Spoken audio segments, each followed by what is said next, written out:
तर मतदार यादीमधल्या घोळासाठी 2 व्यक्ती पवारांकडे आल्या होत्या असं आव्हाड यांनी म्हटलं। 160 जागांवर मतांची फेरफार करण्याबाबत सांगितलं असं आव्हाड म्हणाले।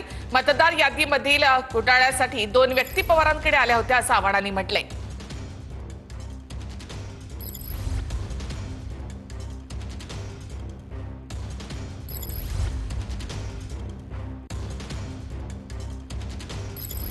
त्यांनी मला जे त्यांनी सांगितलं म्हणजे जे मला माहिती आहे ते असे 2 व्यक्ती त्यांच्याकडे गेल्या होत्या। आम्ही मतदार याद्या मॅनिप्युलेट करून देऊन तुम्हाला अमुक अमुक सीट निवडून देऊ, काहीतरी त्यांनी 160 असा काहीतरी आकडा सांगितला होता। आणि मला जे पवार साहेब माहिती आहेत त्यांचा याच्यावर विश्वासच बसला नाही। तो म्हणाला असं कसं होऊ शकते रे, आणि त्याच्यानंतर हा विषय काही त्यांनी पुढे नेला नाही।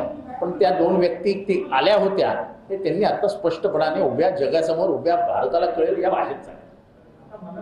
म्हणजे मतदार याद्यांमध्ये धांदली करण्यासाठी यंत्रणा कार्यरत होती आणि ती फार पवार साहेबांपर्यंत पोहोचली होती हे स्पष्ट पवार साहेबांनीच तुम्हाला सांगितलं। आता ते काय बोलले तर शरद पवार साहेबांचा स्टेटमेंट पण आजकाल दोन्ही साईडने बजावची भूमिकेमध्ये ते असतात। ते कधी राजकीय स्पष्ट भूमिका ते घेत नाहीत, म्हणून या भूमिकेला सुद्धा आम्ही तेवढं गांभीर्याने पाहतो।